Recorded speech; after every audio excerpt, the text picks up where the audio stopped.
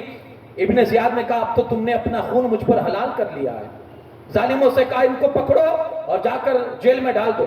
حضرت ہانی کو گھسیٹتے ہوئے لوگ گئے اور جا کر جیل میں ڈال دیا. ادھر ان کے خاندان والوں کو پتا چلا کہ حضرت ہانی کو جیل میں بند کر دیا ہے, یا افواہ یہ پھیل گئی گاؤں میں کہ ان کو مار دیا گیا ہے. کئی ہزار کا لشکر لے کر ان کا بھائی گورنر ہاؤس کا گھیراؤ کر لیتا ہے. ہم اپنے بھائی کے خون کا بدلہ لینا چاہتے ہیں. ابن زیاد ڈر گیا کیونکہ بہت بڑی فوج سامنے کھڑی تھی, اور اگر ذرا سی غلطی کرتا ابن زیاد تو اس کے گورنر کی اینٹ سے اینٹ بچ جاتی. وہ بھی تو آخر تجربہ کار تھا اور گورنر تھا, اس نے معاملات کو پہلے سنجیدگی سے سوچا اور پھر جتنے بڑے بڑے جو اس نے نظر بند کیے تھے ان سب کو اس نے نکالے. اور نکالنے کے بعد کہتا ہے کہ جا کر پہلے تو اس نے دیکھا کہ حضرت ہانی مرے نہیں ہیں, اس کا ان لوگوں کو پروف کیسے دینا. حضرت قاضی شریح کو بلایا اس نے, اور بلانے کے بعد کہا کہ یہ آپ آ کر اپنی آنکھوں سے دیکھ لیجئے کہ حضرت ہانی ٹھیک ہے, اور کچھ مصلحت کے تحت ان کو نظر بند کیا گیا ہے. کچھ مصلحت کے تحت قاضی شریح کیونکہ وہاں کے قاضی تھے, لوگوں کا آپ پر اعتماد تھا, آپ پر بھروسہ لوگ کرتے تھے, اس لیے قاضی شریح گئے, اندر گئے. حضرت ہانی نے قاضی شریح سے کہا میری قوم کو جا کر کہہ دو کہ اگر 10 بندے بھی اگر اندر آ گئے تو میں چھوٹ جاؤں گا, اندر آ جائے ہو, میں تکلیف میں ہوں, میری قوم سے جا کر کہیں. لیکن قاضی شریح مجبور تھے کیونکہ پیچھے قاصد اور جو جاسوس تھا نا ابن زیاد کا, ان کے پیچھے تھا. ان کو یہی حکم تھا کہ آپ صرف اتنا جا کر قوم کے سامنے بول دیجئے کہ ہانی زندہ ہے اور مصلحت کے تحت ان کو نظر بند کیا گیا ہے, بس یہی معاملہ ہے, آپ جا کر بول دیجئے. دوسری تیسری بات نہیں کرنی ان کو, ورنہ جاسوس پیچھے کھڑا ہے, ان کے لیے مشکل آ جاتی ہے. حضرت قاضی شریح کے لیے قاضی شریح نے صرف اتنا کہہ دیا کہ بھائی معاملات سب ٹھیک ہے اور ہانی زندہ ہے اور ان کو مصلحت کے تحت نظر بند کیا گیا ہے. سارا مجمع تیتر بٹر ہو گیا, سب اپنے اپنے گھروں کو چلے گئے.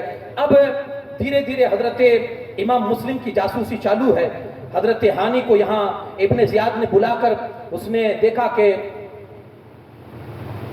مسلم حضرت ہانی کے گھر پر ہے, تو اس نے گرفتاری کے لیے لوگوں کو بھیجا. امام مسلم کو جب پتا چلا کہ حضرت ہانی گرفتار کر لیے جا چکے ہیں تو آپ خود ایک فوج لے کر باہر نکلے جس میں بتایا جاتا ہے 40,000 کی فوج تھی, اور آپ نے آ کر گورنر ہاؤس کا گھیراؤ کیا تھا. 40,000 کی فوج. آپ چاہتے تو پل پل میں معاملات بالکل سب کچھ نپٹ جاتا, لیکن آپ نے کہا میں اپنی طرف سے پہل نہیں کروں گا. ہم جب تک سمجھوتا ہو سکتا ہے ہم سمجھوتا کریں گے, لوگوں کا خون نہ بہے, یہ ہماری سب سے پہلے مرضی ہوتی ہے, خواہش ہوتی ہے کہ خامخواہ ہماری خاطر لوگوں کا خون نہیں بہنا چاہیے. حضرت امام مسلم نے یہ گوارا نہ کیا.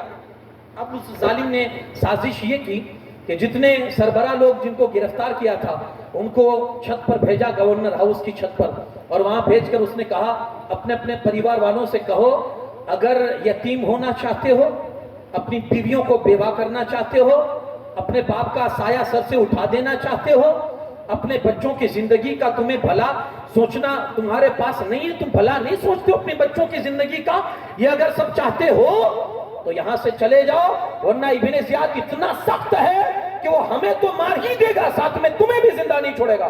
اتنا ڈرایا اس نے کہ وہ لوگ جو اندر جیل میں تھے، سربراہ جو سردار قوم کے، وہ سب آئے چھت پر آ کر، انہوں نے ایسا خطبہ دیا نا سب نے، اور ایسا ڈرایا اپنی قوم کو کہ امام مسلم 40,000 کی فوج لے کر آئے تھے، ان لوگوں کے ڈرانے سے لوگ دھیرے دھیرے کھسکنا شروع ہوئے، دھیرے دھیرے پیچھے سے کھسکنا شروع ہوئے۔ آئے تھے 40,000، بچے صرف 500 آدمی۔ یہ کون ہے جانتے ہیں؟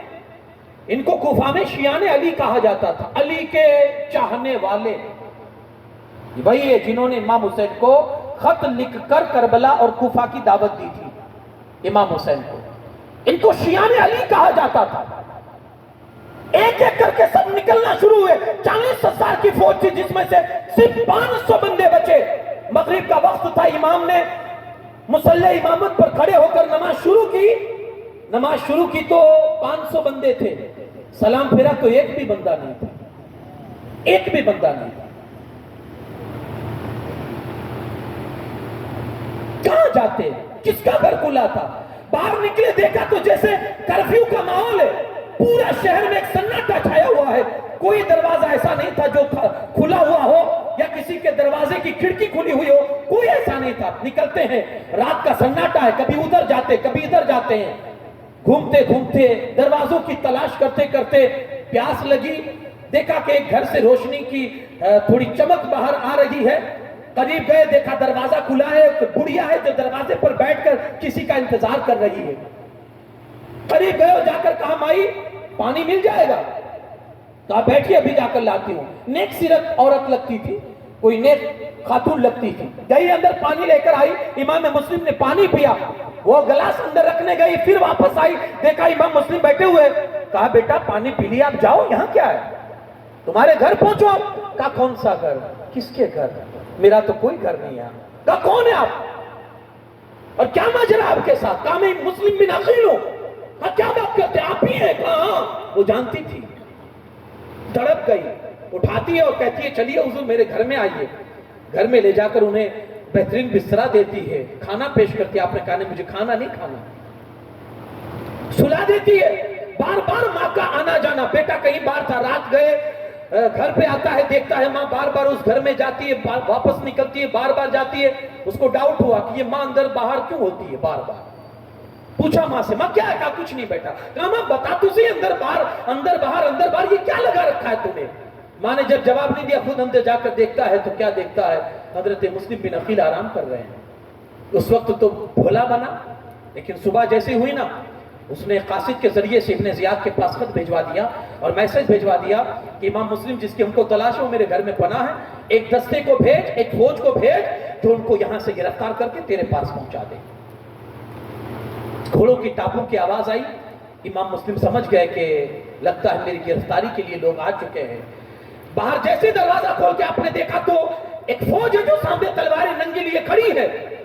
امام مسلم نے، اور وہ قریب آ رہی تھی، یہاں تک کہ انہوں نے گھر میں گھسنے کی کوشش کی۔ امام مسلم نے اپنی تلوار نکالی، مقابلہ کرتے ہوئے انہیں پیچھے ہٹایا، اور پھر اتنا پیچھے ہٹایا کہ اب وہ لوگ قابو نہیں کر سکتے تھے امام مسلم پر۔ وہ لوگ اوپر چڑھ گئے چھت پر اور وہاں سے پتھر پھینکنے لگے، آگ جلا کر پھینکنے لگے امام مسلم کو۔ ایک ظالم نے تو ایسی تلوار چلائی کہ آپ کا ہونٹ اوپر والا کٹ گیا، 2 دانت بھی گر گئے اور آپ کا پورا جسم لہو لہان ہو گیا۔ جب کسی طرح سے ان پر کنٹرول نہ ہوا حضرت امام مسلم پر، تو ایک بندے نے، محمد ابن اشعث اس کا نام تھا، اس نے آواز لگائی کہ اے امام آپ کے لیے امان ہے، آپ تلوار رکھ دیجئے، آپ کو کوئی تکلیف نہیں پہنچائے گا۔ آپ نے کہا میرے ساتھ دھوکہ کیا جا رہا ہے؟ کہا نہیں حضور، ہم آپ کو وعدہ دیتے ہیں کہ آپ کے ساتھ امان ہے، آپ کے ساتھ امان کا معاملہ کیا جائے گا، آپ کو کوئی تکلیف نہیں پہنچائی جائے گی۔ آپ نے کہا دیکھو تم امان دے رہے ہو اس لیے اپنی تلوار کو نیام میں ڈال رہا ہوں، ورنہ میں تمہیں اپنے قبضے، اب تمہارے ہاتھ میں اپنے آپ کو کبھی تم کو نہیں دیتا، یہ تم خیال رکھ لینا، یہ تم سوچ لینا۔ جب انہوں نے وعدہ کر لیا اور امان کی بات کہی، امام مسلم تھک چکے تھے، دیوار سے ٹیک لگا کر کھڑے ہو گئے، لوگوں نے آپ کے لیے سواری لائی، آپ کو بٹھایا، تھوڑی دور چلے تھے، حضرت امام مسلم کی تلوار کو لوگوں نے کھینچ لی۔ آپ نے انا للہ و انا الیہ راجعون پڑھا کہ یہ دھوکے کی شروعات ہے، یہ دھوکے کی شروعات ہے۔ پکڑ کے لے گئے حضرت امام مسلم کو گورنر ہاؤس کے پاس، وہاں کھڑا کیا گیا، ابن زیاد سے پرمیشن مانگی گئی کہ امام مسلم کو لے کر آئے، اگر تیرا حکم ہو تو ہم اندر لے کر آئے۔ امام پیاسے تھے، سامنے ایک پانی کا مٹکا رکھا ہوا تھا، امام نے کہا پانی ملے گا؟ ایک ظالم بدبخت تھا، کہا یہ تم جیسوں کے لیے پانی نہیں ہے۔ اس نے تھوڑی بدتمیزی کی، امام کی دل سے اس کے لیے بددعا نکلی کہ اگر ہمارے لیے نہیں ہے تو کیا سمجھتا ہے کہ تیرے لیے ہے؟ ایک بندے نے کہا کہ پانی پلانے میں کیا جاتا ہے، ان کو پانی لا کر پلا۔ پیالہ سامنے کیا گیا پانی کا، جیسے امام نے پانی پینا چاہا نا، اوپر کا ہونٹ جو کٹا ہوا تھا اس کا خون پانی میں گرا اور پانی رنگین ہو گیا۔ آپ نے دوسرا پانی منگوایا، اس میں بھی خون گرا، وہ بھی رنگین ہو گیا۔ تیسری مرتبہ پانی منگایا گیا، وہ بھی خون سے رنگین ہو گیا۔ آپ نے کہا لگتا ہے میرے نصیب کا دنیا کا پانی اب اٹھ چکا ہے، اب میرے لیے لگتا ہے حوض کوثر کا پانی مقدر میں ہے۔ ابن زیاد کے دربار سے آواز آئی کہ انہیں حاضر کیا جائے میرے دربار میں۔ آپ کو پیش کیا گیا، آپ نے سلام نہیں کیا۔ کوئی غلام بیٹھا ہوا تھا، اس نے کہا بادشاہ کے دربار میں آتے ہو سلام نہیں کرتے ہو؟ آپ کو سسٹم نہیں معلوم ہے کہ بادشاہ کے دربار میں آیا جائے تو سلام کیا جائے؟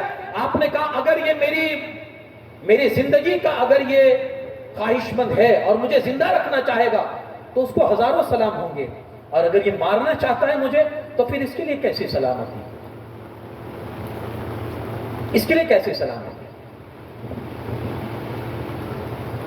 امام مسلم سے ابن زیاد کہتا ہے کہ یہاں کس لیے آئے تھے؟ آپ نے کہا ہم کو بلایا گیا تھا۔ کہا کس نے بلایا تھا؟ کہا ہمارے پاس لیٹر ہے، ہمارے پاس خط ہے، ہمارے پاس لوگوں کے نام ہیں، ان لوگوں نے قسمیں دے دے کر ہمیں یہاں بلایا، ہم سے وعدے کیے گئے ہیں۔ یہ الگ بات ہے کہ اب وہ ہمارے وعدوں کیے ہوئے وعدوں سے وہ مکر رہے ہیں، یہ الگ بات ہے، ورنہ ہم نہیں آئے، ہمیں بلایا گیا ہے۔ ابن زیاد کہتا ہے فتنوں کے لیے آئے ہو، یہاں لوگوں کے درمیان انتشار پیدا کرنے آئے ہو، لوگوں میں جھگڑے کرانے آئے ہو۔ آپ نے کہا یہ ہماری عادت نہیں ہے کہ ہم جھگڑے کرائیں لوگوں کے بیچ میں۔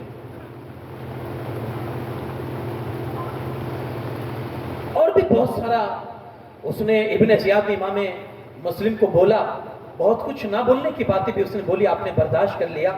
پھر امام مسلم نے دیکھا کہ اب یہ مجھے مار ہی دے گا اور قتل ہی شہید ہی کر دے گا۔ آپ نے کہا جب تجھے مجھے مارنا ہی چاہتا ہے تو میری ایک شرط ہے، وہ میری آخری شرط ہے، اگر چاہے تو پورا کر دے۔ کہا کیا؟ کہا میں اپنے خاندان کے یہ ابن سعد جو ہے، عمر ابن سعد، کہا یہ قریش سے تعلق رکھتا ہے تو میں اس سے کچھ اپنی پرسنلی بات کرنا چاہتا ہوں، تو کہے تو میں ان سے بات کر لوں الگ میں لے جا کر۔ ابن سعد نے تو پہلے انکار کیا۔ ابن زیاد نے کہا کہ کیوں انکار کرتا ہے، سننے میں کیا جاتا ہے، جا کر سن لے، عمل کرنا نہ کرنا یہ تیری مرضی کی بات ہے۔ امام مسلم اسے الگ لے کر سائیڈ میں گئے اور جا کر کہا کہ دیکھ میرے اوپر 700 درہم کا قرضہ ہے، 700 درہم کا مجھ پر قرضہ ہے، یہ میری طرف سے یا میرے خاندان کو کہہ کر ذرا میری طرف سے ادا کروا دینا، کیونکہ قرضہ شہید پر بھی معاف نہیں ہے، قرضہ شہید پر بھی معاف نہیں ہے۔ آج لوگ پتہ نہیں کتنے نیڈر ہو چکے ہیں کہ وہ کیسے ٹوپیاں لوگوں کو پہنا کر سکون کی نیند سوتے ہیں۔ حالانکہ یہ چیز جو ہے نا، انسانوں کے ساتھ فریب، فراڈ، دھوکہ، یہ پھر انسان کو ہمیشہ کے لیے اس کی زندگی کی نیند اس پر حرام کر دیتی ہے۔ آپ دیکھیں تو صحیح، بات آ گئی تو تھوڑی سی مختصر سی بات شاید میں نے اس سے پہلے بھی عرض کی ہے اور ابھی بھی آپ کو ایک عبرت کے طور پر یہ سنا رہا ہوں۔ ہمارے رسول صلی اللہ علیہ وسلم کے زمانے میں اگر کوئی بھی نماز جنازہ کوئی بھی آتا تھا حضور کے پاس، پہلا سوال یہی ہوتا تھا، مرنے والا ادھاری چھوڑ کے مرا ہے؟ مرنے والے پر کسی کی ادھاری ہے؟ لوگ کہتے ہیں ہاں، تو دوسرا سوال یہ ہوتا تھا، مرنے والا اپنے پیچھے کچھ رقم چھوڑ کے مرا ہے؟ اگر لوگ کہتے ہیں ہاں، تو کہتے ہیں اس رقم میں سے پہلے اس کی ادھاری چکتے کرنا، جس کا باقی ہے اس کو چکتا کر دینا۔ اس کے بعد نبی پاک صلی اللہ علیہ وسلم اس کے جنازے کی نماز پڑھاتے تھے۔ اور اگر کوئی یہ کہتا کہ حضور مرنے والا ادھاری چھوڑ کے مرا ہے اور اس کے پاس رقم بھی نہیں ہے، کچھ بھی چھوڑ کے نہیں مرا، مصطفیٰ کریم صلی اللہ علیہ وسلم، ہمارے نبی پیغمبر صلی اللہ علیہ وسلم جنازہ پڑھانے سے منع کر دیتے تھے، میں نہیں پڑھتا، تم لوگ پڑھ لو۔ یہاں تک کہ کوئی صحابی بیچ میں سے کھڑے ہو جاتے تھے اور کہتے تھے یا رسول اللہ یہ بندے پر جتنی ادھاری ہے اس کی ذمہ داری میں اپنے سر پہ لیتا ہوں، آپ اس کی نماز جنازہ پڑھائیے۔ جب یہ ذمہ داری کوئی قبول کرتا تھا پھر میرے آقا آگے بڑھ کر پیغمبر صلی اللہ علیہ وسلم نماز جنازہ پڑھایا کرتے تھے۔ اسے عبرت لینی چاہیے ہم کو۔ کہیں ایسا نہ ہو کہ قیامت کے دن وہ رسول ہم سے اس لیے منہ پھیر لے کہ یہ بندہ میری امت کے ساتھ فراڈ کر کے آیا ہے اور ہزاروں لوگوں کو یہ دھوکہ دے کر اپنی زندگی گزار کر میرے پاس آیا ہے، کہیں ایسا نہ ہو۔ تو یہ زندگی میں کوشش کرے، جیتے جی کبھی آپ کوشش کرے کہ آپ پر کسی بندے کی ادھاری نہ ہو اور اس طرح سے جائے۔ شہید پر بھی معاف نہیں ہے، ہم اور آپ کیا ہے؟ حضرت امام مسلم نے کہا 700 درہم مجھ پر قرض ہے، وہ میری طرف سے ادا کر دینا۔ دوسرا یہ ہے کہ جب مجھے یہ قتل کر دے تو میرے جسم کو صحیح سلامت لے جا کر کہیں دفن کر دینا۔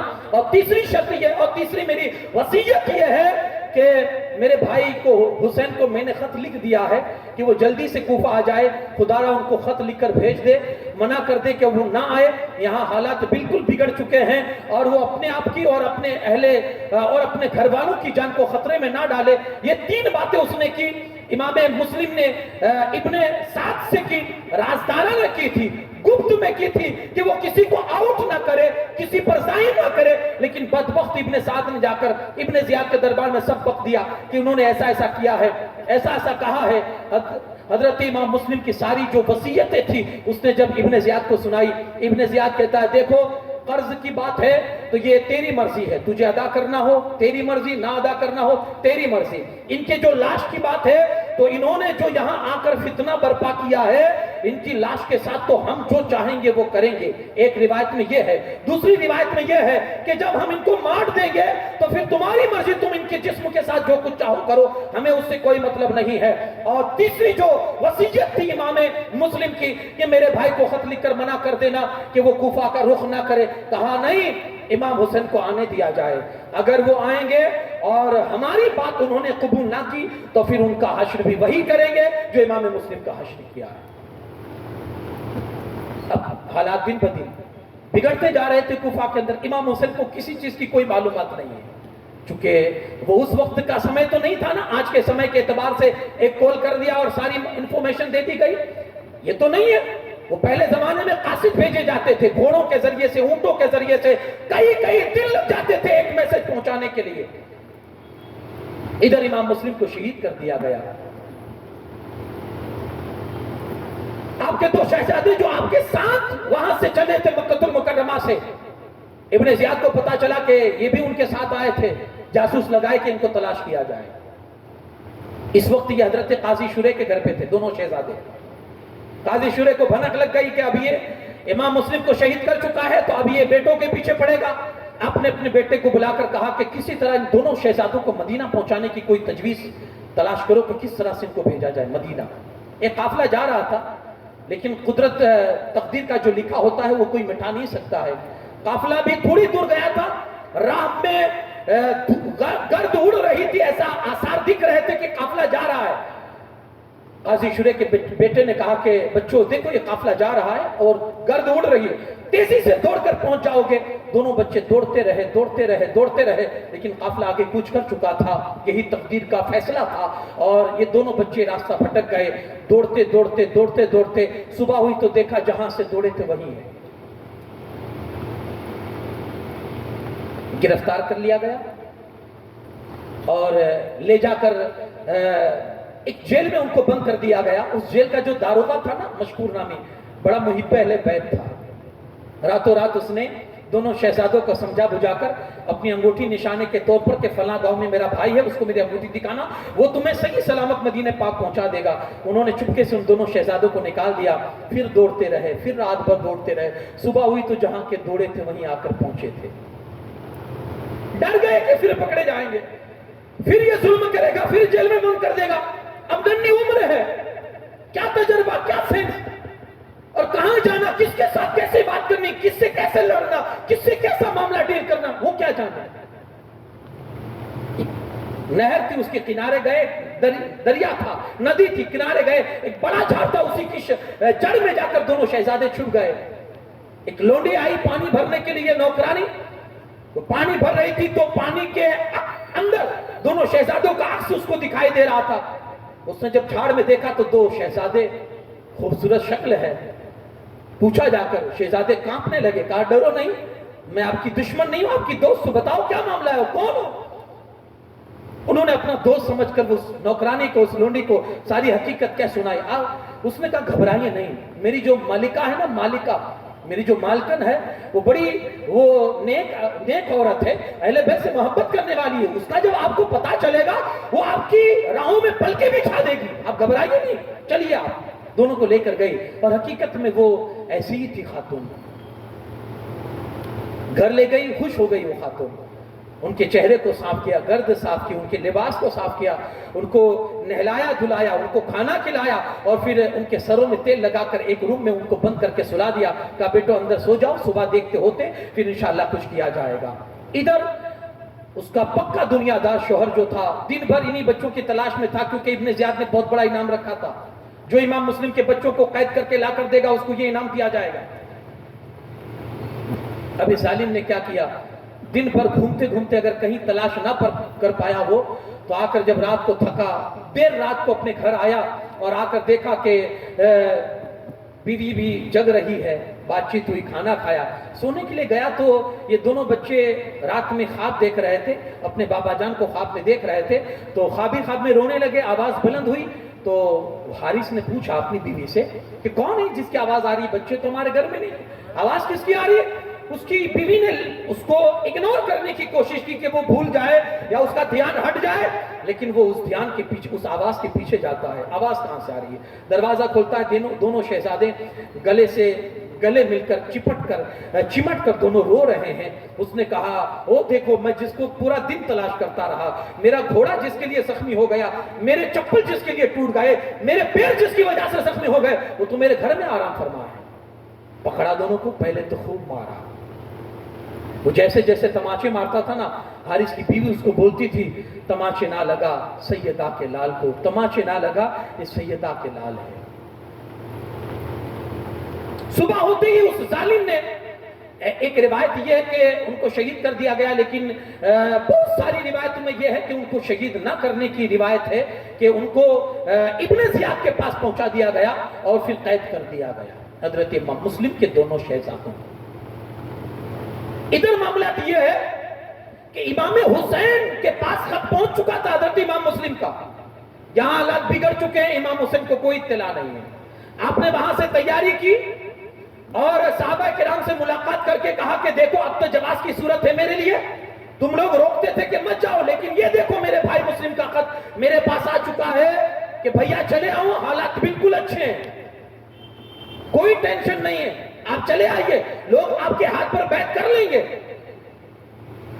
آپ نکلے.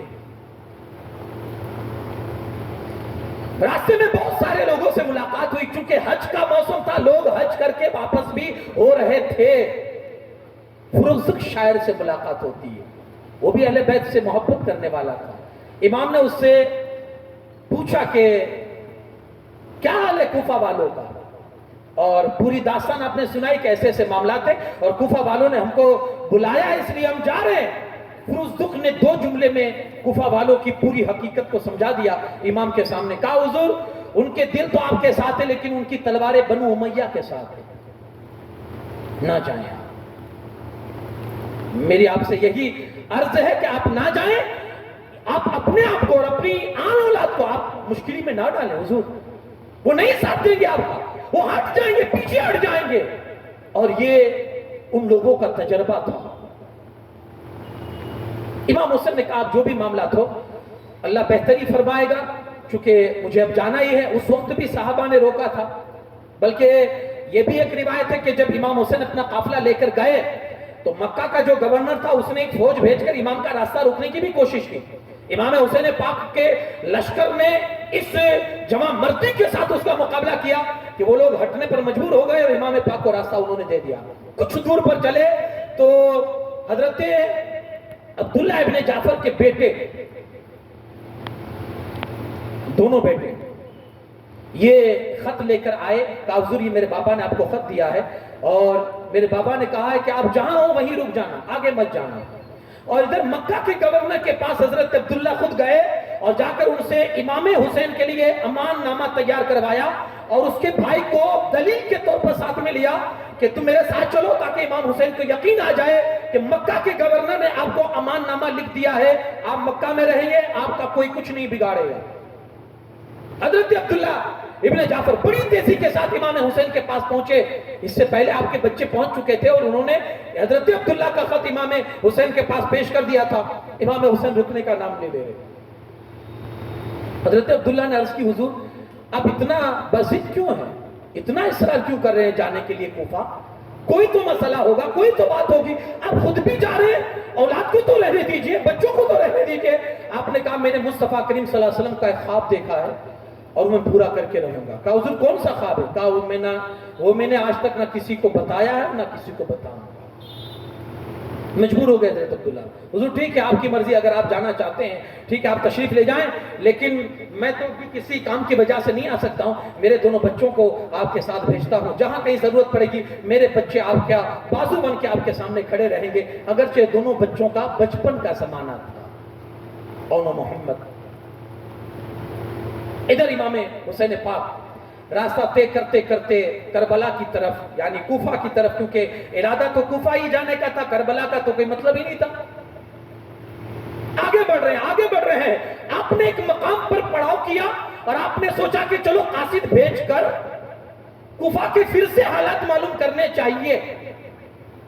آپ نے حضرت قیس کو بھیجا خط لکھ کر، خط کا مضمون یہ تھا کہ آپ لوگوں کا جو بلاوا تھا اس پر میں نے حضرت مسلم کو بھیجا تھا اور حضرت مسلم رضی اللہ تعالیٰ نے وہاں کے حالات بہت اچھے مجھے بتائے ہیں، تو ان حالات کی بنیاد پر میں یہاں سے نکل چکا ہوں، تیاری کرو، عنقریب میں تمہارے بیچ میں پہنچنے والا ہوں، عنقریب میں تمہارے بیچ میں پہنچنے والا ہوں۔ حضرت قیس جیسے ہی گئے، ابن زیاد نے کیا کیا تھا معلوم ہے؟ چاروں طرف سے ناکہ بندی کروا دی تھی، چاروں طرف سے ناکہ بندی کہ کوئی بھی اس قسم کا آدمی آئے اس کو پکڑ کر ابن زیاد کے دربار میں پیش کیا جائے۔ حضرت قیس گئے، گرفتار ہو گئے، پکڑ کے ان کو ابن زیاد کے دربار میں پہنچا دیا گیا۔ درود پاک پڑھیں، اللہم صلی علی سیدنا۔ تھوڑا آج کے دن کے لیے تھوڑا ایڈجسٹ کریں اور کمیٹی والوں کا سپورٹ کریں، تھوڑا بھلے آپ کو تھوڑا اس میں بیٹھنا پڑے، لیکن تھوڑی دقت ہے اس کمیٹی والوں کے لیے بھی کہ بارش کا موسم میں بارش چالو ہے، تو تھوڑا آج کے دن کے لیے آپ ایڈجسٹ کیجئے، بڑی مہربانی ہوگی، اور تھوڑی جگہ بناتے رہیں تاکہ پیچھے بھی لوگوں کا آنا شروع ہے، ان کو آنے کے لیے جگہ مل سکے بیٹھنے کے لیے۔ ایک بار اور درود پاک پڑھتے ہیں، اللہم صلی علی سیدنا شفیعنا نبینا مولانا محمد کما تحب و ترضى بان تصلی علیہ الصلوۃ والسلام دائما علیک یا رسول اللہ صلی اللہ تعالی علیہ وسلم۔ ادھر حضرت قیس جب پہنچتے ہیں ابن زیاد کے دربار میں، ابن زیاد نے انہیں کہا کہ اگر جان کی امان چاہتے ہو تو گورنر ہاؤس کی چھت پر جاؤ اور امام حسین کی برائی بیان کرو اور اہل بیت کی برائی بیان کرو۔ حضرت قیس تیار ہو گئے، کہا ٹھیک ہے مجھے بھیج، اوپر میں جاتا ہوں۔ گئے اوپر اور جانے کے بعد لوگوں سے آپ نے کہنا شروع کیا، لوگوں سنو، جس نواسہ رسول کو تم نے دعوت دی اور بلایا ہے نا، تمہارا فرض بنتا ہے کہ تم ان کی اطاعت کرو اور ان کا ساتھ دینے کے لیے اپنی جان کی بازی تک اگر تمہیں لگانی پڑے تو تم تیار ہو جاؤ، ورنہ قیامت کے دن اس رسول کو منہ دکھانا تمہارے لیے بھاری پڑ جائے گا۔ ہمارے پاس پروف ہے، تم نے خط لکھے امام حسین کو، آج ان کو بلا کر حضرت مسلم کا تم نے ساتھ چھوڑ دیا، انہیں بے یار و مددگار چھوڑ کر تم نے اس ظالم کے حوالے کر دیا اور ان کو شہید کروا دیا۔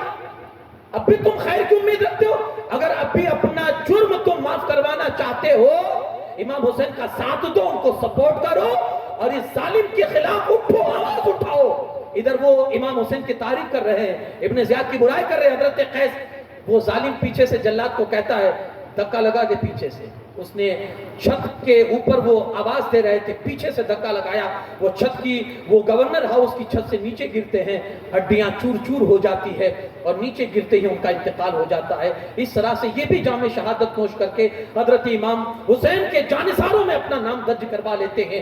ابھی امام حسین اپنا سفر جاری کر ہی رہے تھے اور آپ کا سفر جاری تھا، راستے میں ایک مقام آتا ہے جہاں آپ نے پڑاؤ کیا تو کسی کے ذریعے سے آپ کو اطلاع ملی کہ حضرت امام مسلم کو شہید کر دیا گیا ہے، بے دردی کے ساتھ ان کو مار دیا گیا ہے، ان کے بچوں کے ساتھ بھی ظالمانہ رویہ کیا ہے اور حضرت قیس کو بھی شہید کر دیا گیا ہے۔ یہ آپ کو اطلاع مل گئی، آپ نے کئی مرتبہ انا للہ انا للہ انا للہ، یہ آپ نے کئی مرتبہ آپ نے دہرایا اور خاموش بیٹھ گئے، ابھی اب تک آپ نے کسی کو کچھ نہیں کہا تھا اور آگے سفر بڑھانا شروع کیا۔ ایک مقام آیا، آپ نے سارے گھر والوں کو اور جو جانثار تھے ان کو بٹھایا، کچھ لوگ مدینہ سے ساتھ ہو لیے تھے کہ چلو امام کا قافلہ جا رہا ہے ساتھ میں چلتے ہیں، کچھ لوگ مکے سے بھی ساتھ میں ہو لیے تھے کہ چلو اہل بیت کا کارواں ہے ساتھ میں چلیں گے کچھ مل جائے گا، اس نیت سے بھی ساتھ میں کچھ ہو لیے تھے، پیر کے پیچھے مرید کا بھلا، قافلہ چل رہا۔ ایک مقام پر امام نے پڑاؤ کیا، حضرت امام حسین کھڑے ہوئے اور لوگوں سے کہا، اے لوگوں، ابھی تک جس گمان کے ساتھ آپ سفر کر رہے تھے معاملہ اب ایسا نہیں ہے۔ لوگوں کے کان کھڑے ہو گئے، کیا معاملہ ہے؟ کہا تمہیں معلوم نہیں ہے حضرت امام مسلم کی شہادت ہو چکی ہے، ظالموں نے حضرت قیس ہمارے قاصد کو بھی شہید کر دیا ہے اور بڑا ظالمانہ سلوک ان کے ساتھ کیا ہے، بے دردی والا سلوک کیا ہے ان کے ساتھ۔ لوگوں نے سنا، چونک گئے۔ امام حسین نے کہا، لوگوں، اب جس کو یہاں سے پلٹ جانا ہو میری طرف سے اس کو اجازت ہے، وہ جا سکتا ہے، وہ میری خاطر اپنی جان کو خطرے میں نہ ڈالو۔ تاریخ میں ہے کہ جو لوگ مدینہ سے ساتھ ہوئے تھے نا وہی لوگ ساتھ میں رہے، جو مکہ سے اور راستے میں جو لوگ ساتھ ہو لیے تھے وہ ایک ایک کر کے دھیرے دھیرے کٹنا شروع ہو گئے، یہاں تک کہ وہی قافلہ رہا جو مدینے سے چلا تھا، اور کچھ اور بھی جانثار تھے جو ساتھ میں راستے میں ساتھ میں ہو لیے تھے، جن کے نصیب میں امام حسین کی خدمت کرنا اور امام حسین کا ساتھ دینا لکھا تھا، وہ ساتھ میں چل رہے تھے، جس میں ایک نام آتا ہے حضرت زہیر بن قین، ان کا نام آتا ہے۔ حج کر کے واپس آ رہے تھے، ایک جگہ انہوں نے پڑاؤ کر کے خیمہ ڈال کے بیٹھے تھے، امام حسین بھی گئے اور وہاں اپنے خیمہ ڈالا، آپ نے قاصد بھیجا کہ میں ان سے ملنا چاہتا ہوں، انہوں نے انکار کر دیا، نہیں مجھے نہیں ملنا۔ بیوی نے کہا، عجیب آدمی ہو، نبی کا نواسہ تم سے ملنا چاہتے ہو، تم منع کرتے ہو، ملنے میں کیا جاتا، جا کر سن تو لو کیا کہتے ہیں۔ وہ گئے، امام حسین نے ساری داستان سنائی، انہوں نے کہا، حضور ایسی بات ہے تو پھر میں آپ کا ساتھ دوں گا۔ واپس اپنے خیمے میں آئے اور اپنی بیوی کو طلاق دے دی، تو اپنے میکے چلے جانا، اپنے ساتھ جو ان کے ساتھ تھے اور ان کی بیوی کے بھائی بھی ان کے ساتھ تھے، ان کے سالے بھی، ان سے کہا اپنی بہن کو اپنے ساتھ لے جاؤ اور میں اب امام حسین کے ساتھ اس راہ پر جا رہا ہوں جہاں سے میرے لیے پلٹنا مشکل ہے۔ سب کچھ مال اپنا لوگوں کو دے کر کہا یہ پہنچا دینا میرے ورثہ تک، یہ کہہ کر اور بیوی کو طلاق دے کر امام حسین کے ساتھ ہو گئے۔ وہ حضرت زہیر امام حسین کے ساتھ رہے یہاں تک کہ کربلا میں امام کی طرف سے امام کی خاطر لڑتے لڑتے جام شہادت نوش فرما کر ہمیشہ کے لیے ابدی نہیں سو گئے۔ تو ایسے کچھ اور بھی لوگ تھے۔ امام حسین نے جب یہ کہا کہ جس کو جانا وہ جا سکتے ہیں، حضرت مسلم کے جو دوسرے بھائی تھے نا اور جو بیٹے تھے وہ کھڑے ہو گئے، کہا اب ہماری زندگی میں کیا رکھا ہے، اب تو ہم اپنے بھائی کے خون کا بدلہ لیں گے، یا تو مریں گے یا مار دیں گے، ورنہ ان کے بغیر اب زندگی میں سکون نہیں ہے، ہم کبھی بھی اب پیچھے نہیں ہٹ کریں گے، چلیں گے۔ امام نے ان کا جذبہ دیکھا تو کہا اللہ تمہارے جذبے کو سلامت رکھے، جس کو جانا تھا وہ چلے گئے۔ امام نے اور اپنا سفر آگے بڑھایا، یہاں تک کہ بڑھتے بڑھتے بڑھتے بڑھتے ایک مقام ایسا آیا جہاں امام کو روک دیا گیا۔ حر ابن یزید کے لشکر نے 1000 کا لشکر لے کر آیا تھا، وہ زور کا وقت قریب تھا ہونے کے، امام حسین کا راستہ روکا گیا۔ امام نے کہا کون؟ کا حر کا کیا چاہتا ہے؟ کہا حضور ابن زیاد کا حکم ہے کہ آپ کو جہاں بھی دیکھوں وہاں روک کر ابن زیاد کے دربار میں پہنچاؤں۔ آپ نے فرمایا ظہر کا وقت ہو چکا ہے، مجھے نماز پڑھنے دے، تو میرے پیچھے پڑے گا یا الگ جماعت کرے گا؟ انہوں نے کہا حضور آپ ہمارے امام ہیں، اور ہم آپ ہی کے پاس پیچھے نماز پڑھیں گے. آپ نے کہا ٹھیک ہے. آپ نے نماز پڑھائی, ظہر ختم ہوئی, پھر گفتگو ہوئی. تو امام حسین نے کہا مجھے جانے دیں, یا تو میں جہاں سے آیا ہوں واپس وہیں چلا جاؤں, یا کہیں بغل کے ایریے میں کہیں اطراف میں نکل جاؤں, یا پھر جہاں میں چاہوں جدھر بھی راستے پہ نکل جاؤں ادھر مجھے نکلنے دیں, یا یزید کے پاس پہنچنے دیں. ابن زیاد نے کہا حر نے کہا حضور ابن زیاد کا حکم ہے کہ آپ کے ساتھ کوئی نرمی نہ برتی جائے, اور جہاں آپ ملے آپ کو وہیں روک دیا جائے, پھر جو آگے اس کا حکم ہوگا اس پر عمل کیا جائے گا, اس لیے میں آپ کو یہاں سے آگے نہیں بڑھنے دے سکتا ہوں. امام حسین نے کہا حر تیری ماں تجھ پر روئے, تو مجھے روکے گا؟ کہا حضور آپ نے جو یہ لفظ بولا ہے نا, یہ اگر کوئی اور بولتا نا عرب کا تو میں اس کو جواب دیتا, لیکن آپ کی ماں بہت مبارک ہے, اس لیے میں آپ کی ماں کی شان میں کچھ نہیں بول سکتا. وہ بھی اپنے وقت کا بہادر اور وہ کمانڈر تھا, وہ کسی کا جملہ کیسے برداشت کرتا, لیکن اس نے ادب کی نگاہیں جھکا دی جب سیدہ کی بات آئی. لکھنے والے لکھتے ہیں کہ یہ ادب اس کو کام آ گیا, یہ ادب اس کو کام آ گیا کہ جو سیدہ کا ادب کیا. پورے 22,000 یزیدی فوج میں سے کسی کو یہ دولت نہیں ملی کہ امام کی محبت اس کے اندر انگڑائی لی ہو. اگر کوئی یزیدی فوج سے نکل کر امام کی فوج میں آیا ہو, وہ تنہ حر ابن یزید تھا, جس کو سیدہ فاطمہ زہرا کے ادب نے جہنمیوں سے اٹھا کر جنتیوں میں لا کر کھڑا کر دیا. تو شاعر نے کہا ہے نا, یزیدی فوج میں اتفاقاً حر بھی شامل تھا, یزیدی فوج میں اتفاقاً حر بھی شامل تھا, مگر جو جوہری ہوتے ہیں وہ ہیرا ڈھونڈ لیتے ہیں. جو جوہری ہوتے ہیں وہ ہیرا تھا جو پتھروں میں پڑا ہوا تھا. میرے امام نے اس کو چن کے اپنی جماعت میں شامل فرما لیا. تو حر نے کہا حضور میں نہیں جانے دے سکتا ہوں, ہاں اگر آپ ضد کرتے ہیں تو پھر آپ ادھر چلے آگے, کوفہ بھی نہیں جانا, مدینہ میں نہیں جانا, یہ راستہ آپ اختیار کریں, اس میں چلتے ہیں. پھر آپ چلتے رہے جہاں تک ابن زیاد کا حکم نہیں آ جاتا, آپ چلتے رہے, پھر جہاں حکم آئے گا ہم آپ کو وہاں روک دیں گے. امام نے کہا ٹھیک ہے کوئی بات نہیں, لیکن چلتے چلتے ایک مقام آیا جہاں آپ کو روک دیا گیا. رات ہوئی, امام نے اپنے گھر والوں کو تیار کیا اور کہا پانی بھر لو, مشکی سے تیار کر لو اور نکلنا ہے. امام حسین کے قافلے والے جب تیار ہو گئے, امام نے اپنا قافلہ روانہ کیا نا, رات کا سمے تھا, چلتے چلتے ایک جگہ پر پڑاؤ کرنے کے لیے رکنا تھا. چاروں طرف ایک میدان ہے, بالکل میدان صفا چک دکھتا ہے اور نہر فرات ہے. آپ نے سوچا کہ چلو یہاں پانی قریب ہے, یہیں پڑاؤ ڈال دیتے ہیں, یہیں خیمے لگا لیتے ہیں. اور جب وہاں پہنچے ہیں نا تو تھوڑی دیر آپ نے جب آنکھ لگائی, آپ کو خواب آیا, پتہ نہیں خواب میں آپ نے کیا دیکھا. آپ چونک کے کھڑے ہوئے اور انا للہ و انا الیہ راجعون پڑھا. صاحبزادے آپ کے پاس آئے, حضور کیا بات ہے, ابو کیا معاملہ ہے؟ آپ نے کہا یہ وہی زمین ہے جس کے بارے میں میرے بابا مولا کائنات مجھ سے کہا کرتے تھے کہ وہاں میری قوم, میرے خاندان کے خیمے لوٹے جائیں گے, میری اولاد کو بے دردی کے ساتھ شہید کیا جائے گا. یہ وہی جگہ ہے, آج اسی جگہ پر لا کر ہم کو کھڑا کر دیا گیا ہے. الغرض امام نے جب وہ زمین کو جان لیا کہ یہ کرب و بلا کی زمین ہے اور میدان کرب و بلا ہے, اور ادھر سے حر بھی آ گیا, تو آپ نے کہا ہے لوگوں اب یہیں خیمے لگا لو, چونکہ اب یہی ہماری آخری منزل ہے. اور جو میرے بابا نے مجھ سے کہا تھا اور میرے نانا جو اس کے بارے میں جو مجھ سے پیشن گوئیاں فرماتے رہے ہیں, یہ زمین وہی ہے. ہو سکتا ہے کہ اسی جگہ پر ہمیں جام شہادت نوش کرنا پڑے, اور ہو سکتا ہے کہ اسی جگہ پر ہمارے خیمے لوٹے جائیں. الغرض کربلا کے میدان میں جانے کا ارادہ کوفہ کا تھا, لیکن بیچ میں حر کی فوج نے آپ کا راستہ روکا اور کوفہ کا راستے کے بجائے آپ کربلا کے میدان میں آ گئے, کیونکہ یہیں کی مٹی آپ کو لا کر حضرت جبرائیل نے رسول پاک صلی اللہ علیہ وسلم کو لا کر یہیں کی مٹی دی تھی اور فرمایا تھا یہ مٹی ایک دن خون میں تبدیل ہو جائے گی, سمجھ لینا آپ کا نواسہ شہید کر دیا جا چکا ہے. تو وہی مٹی تھی, اسی سرزمین کی مٹی تھی جو حضرت جبرائیل نے پہنچائی تھی. امام حسین کو خوشبو آ گئی, کہا اب یہی ہے, یہی خیمے لگا لو. سارے خیمے لگ گئے. اب ابن زیاد کو پتا چلا کہ امام حسین کربلا کے میدان میں پہنچ چکے ہیں اور حر کے لشکر نے ان کو روک لیا ہے. اب اس نے کیا کیا, فوج بھیجنا شروع کر دیا.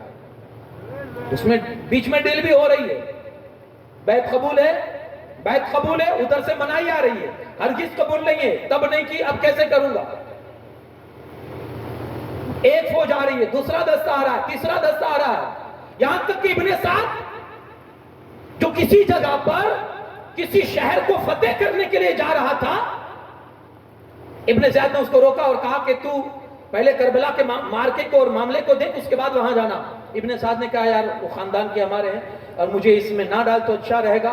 تو ابن زیاد نے پھر دھمکی دی اس کو، اگر وہ کربلا کے میدان میں تو نہیں جاتا ہے تو رے کی حکومت کو بھول جانا، پھر رے کی حکومت چاہیے تجھے تو تجھے کربلا کے میدان میں جانا ہوگا اور امام حسین سے لڑنا ہوگا۔ اس نے کہا مجھے سوچنے کا موقع دے۔ کہا ٹھیک ہے سوچ لے۔ 4000 کا لشکر اس کے پاس تھا، 4000 کا لشکر۔ اس نے سوچا، اب وہ بدبخت تھا، پورے دل پر اس کی بدبختی نے گھیراؤ کر لیا تھا، دنیا کی محبت غالب آ گئی، حکومت کی لالچ میں آ کر اس نے امام کا سامنا کرنے کے لیے اپنا آپ کو تیار کر لیا۔ کہا میں امام حسین سے لڑوں گا اور ایسی جنگ لڑوں گا کہ لوگ سروں کی بارش دیکھیں گے۔ ابن زیاد نے کہا چلا جا کربلا میں۔ وہ اپنی فوج کو لے کر آ گیا، ایک سے بڑھ کر ایک دستہ آ رہا ہے کربلا کے میدان میں، فوج جمع کی جا رہی ہے، فوج جمع کی جا رہی ہے، حالانکہ سامنے کوئی بہت بڑی فوج نہیں تھی، بہت بڑی فوج نہیں تھی۔ امام حسین کے ساتھی کتنے تھے یہ آپ پڑھیے، اور امام حسین کے کچھ گھر کی خواتین تھی اور کچھ بچے تھے، اور کون تھا؟ نہ ہتھیار ہے، نہ ان کے پاس اتنے گھوڑے ہیں، نہ وہ ہے۔ ارے بھائی جس سواری پر آپ سوار ہو کر گئے تو وہ بھی اونٹ تھا، اونٹ کی سواری کر کے گئے تھے آپ کربلا کے میدان میں۔ امام حسین پاک یہاں چند افراد کے ساتھ ہے کربلا کے میدان میں، اور وہ لشکر پر لشکر بھیج رہا ہے۔ 22,000 کا لشکر اس نے میدان میں لا کر کھڑا کر دیا، 22,000 کا لشکر، اور کہا امام حسین سے وہ یا تو بیعت کرے یا پھر لڑنے کے لیے تیار ہو جائے، تیسری کوئی بات نہیں۔ آپ نے قاصد بھیج کر ابن سعد کو بلایا، اور بلانے کے بعد کہتے ہیں امام پاک کہ میری چند شرطیں ہیں، اگر وہ ابن زیاد مان جاتا ہے تو پھر لڑائی کی نوبت نہیں آئے گی، خامخواہ ہم لوگوں کے خون کے ساتھ کھیلیں اور لوگوں کی خون کی ہولی کھیلی جائے، بہتر نہیں ہے یہ۔ تو کہا ٹھیک ہے، کیا معاملہ ہے؟ تو کہا یا تو میں جہاں سے آیا ہوں وہاں مجھے بھیج دیا جائے، یا پھر کسی دریائی کنارے پر یا دریائی پٹی پر مجھے بھیج دیا جائے، وہیں میں اپنی زندگی گزار کر اپنی زندگی کو ختم کر دوں، یا پھر یزید کے سامنے روبرو کر دیا جائے، جس طرح سے میرے بھائی امام حسن نے معاملات کیے تھے میں بھی اس طرح سے اس سے بات کروں گا۔ کہا ٹھیک ہے بہت اچھی بات ہے حضور، آپ نے تو جنگ کو پورا ختم ہی کر دیا، معاملہ ہی آپ نے ختم کر دیا، بہت اچھی آپ نے بات کی ہے۔ ابن سعد نے سارا معاملہ لکھ کر ابن زیاد کے دربار میں بھیجا کہ امام حسین نے تو معاملہ ہی سب رفع دفع کر دیا۔ کہا کیا؟ کہا یہ شرطیں ہیں۔ ابن زیاد بھی راضی ہو چکا تھا کہ یہ تو معاملہ بالکل آسان ہے، لیکن وہاں ایک بدبخت لعین اور بدبخت وہاں بیٹھا تھا جس کا نام تھا شمر ذل جوشن۔ اس نے کہا ابن زیاد یہ تو تیری ہار ہو رہی ہے۔ کہا کیسے؟ کہا ابھی امام حسین تیرے قبضے میں اور تو یہ چاہتا ہے کہ وہ یزید کے سامنے جائے، تو تیرا تو اس میں تیری ہار ہے۔ کہا یار یہ بات تو صحیح کہہ رہا ہے۔ اب اس کے بعد جو جنگ کا معاملہ جو بدلا تھا، اور ابن زیاد جو ذہنیت کو، جو اس کے مزاج کو شمر نے بدلا تھا، انشاءاللہ وہ کل کی گفتگو میں آپ آگے سنیں گے اور کربلا کی داستان سنیں گے۔ آج تھوڑا معرول اور موسم بھی وہ ہے، انشاءاللہ کل وقت کی پابندی سے تشریف لائیں تو کربلا کی جو آخری داستان ہے اور کربلا کے جانثاروں کی جو شہادت ہے وہ آپ کے سامنے عرض کی جائے گی۔ اللہ کریم ان کی سچی اور پکی محبت نصیب فرمائے، اور اللہ پاک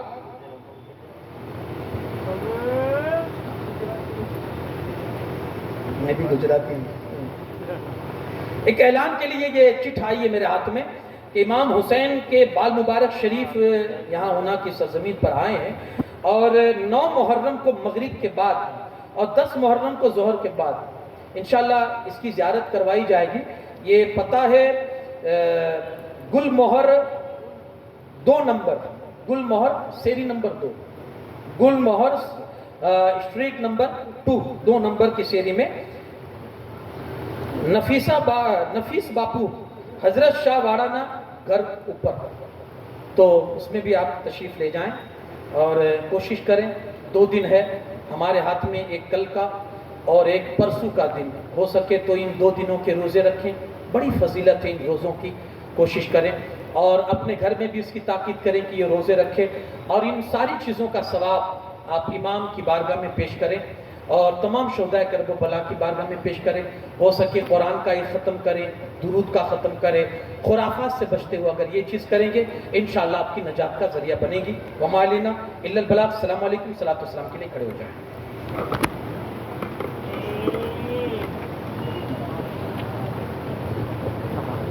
جمعہ کا وقت تھا، دوپہر ڈل رہے تھے، پیاسے حسین پہ چھوڑی چلے رہی تھی، کربلا کے دلارا پہلا کھو سلام، کربلا کے دلارا پہلا کھو سلام، وہ محمد کے پیاروں پہ لاکھوں سلام، جن کو پیغام بیعت سنایا گیا، ظلم کا جس پہ دریا بہایا گیا، زندگا سے ریلا پانے پلایا گیا، حق خلافت کا جس کا مٹایا گیا، وہ حسن آل جوڑا پہلا کھو سلام، کربلا کے دلارا پہلا کھو سلام، وہ محمد کے پیاروں پہلا کھو سلام، کوفیوں نے بیعت کا بہانہ کیا، لاکھوں خط دے کے قاصد روانہ کیا، بیعت کرنے کا ان سے بہانہ کیا، 3 دن بند عبودانہ کیا، او امام حسین پہلا کھو سلام، کربلا کے دلاروں پہلا کھو سلام، کربلا کے دلاروں پہلا کھو سلام، او محمد کے پیاروں پہلا کھو سلام۔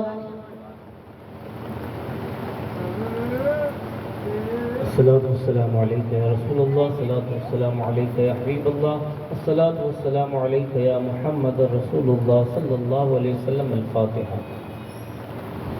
کریمہ کارسازہ بندہ نوازہ مالک و مولا جو بھی ذکر خیر ہوا نہ تو منقبت صلاۃ والسلام بیانات ہوئی ہیں مولا کریم ان تمام کا ثواب سرور کائنات فخر موجودات حضور احمد مصطفیٰ محمد مصطفیٰ صلی اللہ علیہ وسلم کی بارگاہ میں نظر پیش کرتے مولا سے قبول فرما مولا کریم ان تمام کا ثواب حضور کی طفیل تمام انبیاء علیہ السلام کی بارگاہ میں نظر پیش کرتے مولا سے قبول فرما مولا کریم تمام صحابہ کرام شہداء کرام تابعین تبع تابعین کرام کی بارگاہ میں نظر پیش کرتے مولا سے قبول فرما اس ذکر خیر کا ثواب مولا کریم حضور کی ازواج مطہرات کی بارگاہ میں نظر پیش کرتے مولا سے قبول فرما سیدہ فاطمہ خاتون جنت رضی اللہ تعالیٰ عنہ کی بارگاہ میں نظر پیش کرتے مولا سے قبول فرما اس ذکر خیر کا ثواب مولا کریم حسنین کریمین کی بارگاہ میں نظر پیش کرتے مولا سے قبول فرما شہداء بدر شہداء احد شہداء خندق شہداء صفین شہداء کربلا تمام شہداء کرام کی بارگاہ میں نظر پیش کرتے مولا سے قبول فرما مولا کریم اس ذکر کا ثواب سیدنا صدیق اکبر فاروق اعظم عثمان غنی مولا علی رضی اللہ تعالیٰ عنہ کی بارگاہ میں نظر پیش کرتے مولا سے قبول فرما مولا کریم اس ذکر کا ثواب غوث سمدانی قطب ربانی سیواز الامکانی قندیل نورانی سیدنا شیخ عبدالقادر حضور غوث پاک رضی اللہ تعالیٰ عنہ کی بارگاہ میں نظر پیش کرتے مولا سے قبول فرما اس ذکر خیر کا ثواب مولا کریم معین الدین خواجہ غریب نواز رضی اللہ تعالیٰ عنہ کی بارگاہ میں نظر پیش کرتے مولا سے قبول فرما یا اللہ جتنے لوگ یہاں حاضر ہیں تمام کی حاضری کو قبول فرما مولا کریم امام حسین رضی اللہ تعالیٰ عنہ کے فیضان سے سب کو مالا مال فرما یا اللہ ہمارے دلوں میں اپنے اور اپنے محبوب کی سچی محبت عطا فرما یا اللہ سچا عشق رسول عطا فرما یا اللہ ہمارے قلب کو عشق رسول کا مدینہ بنا دے یا اللہ ہمیں نماز کا ذوق و شوق عطا فرما مولا کریم ہماری پیشانیوں میں سجدوں کی سچی طرف عطا فرما یا اللہ ہماری عبادتوں کو حضور کے صدقے میں قبول فرما مولا کریم اپنی شان کریمی کی توفیل سب کی نیک حاجتوں کو پوری فرما یا اللہ جو پریشان حال ہے ان کی پریشانیوں کو دور فرما یا اللہ جو بے اولاد ہے انہیں نیک صالح اولاد عطا فرما یا اللہ جو کاروبار میں پریشان ہیں ان کی کاروباروں میں ترقی عطا فرما یا اللہ جو قرض دار ہیں انہیں قرض سے سبکدوسی عطا فرما مولا کریم اس کمیٹی کو دین دگنی رات چگنی ترقی عطا فرما یا اللہ جتنے لوگ حاضر ہیں سب کے حاضری کو قبول فرما یا اللہ تو کریم ہے کرم فرما یا اللہ تو رحیم ہے رحم فرما لخمسۃ اکفی بہا حر الوباء الحاتمہ المصطفیٰ والمرتضیٰ ابنہما والفاطمہ امداد کن از بندگم آزاد کن در دین دنیا شاد کن یا غوث اعظم دستگیر بغیر داغ بلا افتاد کشتی ضعیفان شکستہ رات و کشتی بحق خواجہ عثمان ہارون مدد کن یا معین الدین چشتی الہی بحق بنی فاطمہ کہ برقول علمہ کنی خاتمہ اگر دعوت الوقت کنی در قبول منو دست دامان آل رسول ان اللہ و ملائکتہ یصلون علی النبی یا ایہا الذین آمنوا صلوا علیہ وسلموا تسلیما